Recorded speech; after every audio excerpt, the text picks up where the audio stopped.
ધાનપુર તાલુકાના નાની મલુ ગામે નદીનું પાણી ભરાઈ જતા લોકોને પરિસ્થિતિનો સામનો કરવો પડી રહ્યો છે। ગામના લોકોને અવર જવર કરવામાં ખૂબ જ તકલીફ પડી રહી છે। તંત્રની બેદરકારીના કારણે ઘણા લોકો, બાળકો, વડીલો જોખમી રીતે પસાર થઈ રહ્યા છે। તંત્ર પોતાની જવાબદારી નિભાવે ત્યાં સુધી તો બનાવો સમગ્ર જિલ્લામાં અવારનવાર બની રહ્યા છે।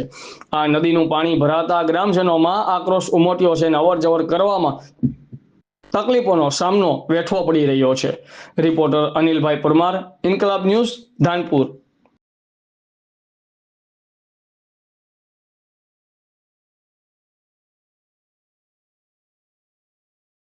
ધાનપુર તાલુકાની અંદર આ નાને મલુ કરીને ગામ છે, જેની વોટર વસ્તી કમસે કમ 1200 છે, સંપૂર્ણ વસ્તી 2400 જેટલી છે।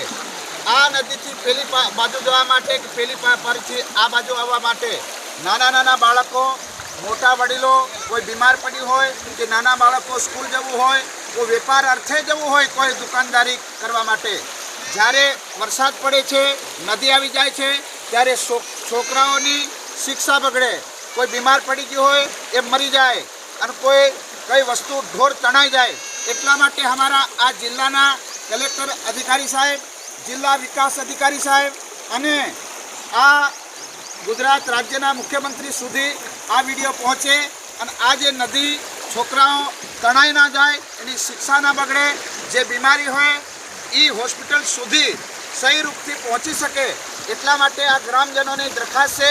આટલા બધા તમે જુઓ છો, બાળકો કિનારા ઉપર ઊભા છે, નાના નાના ભૂલકાઓ, એના પર કઈ સરકાર દયા કરે, કલેક્ટર સાહેબ દેખે, આ મોટા મોટા વડીલો જે બીમાર પડી ગયા એ કેવી રીતે આગળ વધી શકે, એટલા માટે અમે અરજી કરીએ છીએ કે આ ધ્યાનમાં લે અને આ પુલિયો બનાવવામાં આવે તાકી ગ્રામજનો સુખીથી જીવન જીવી શકે।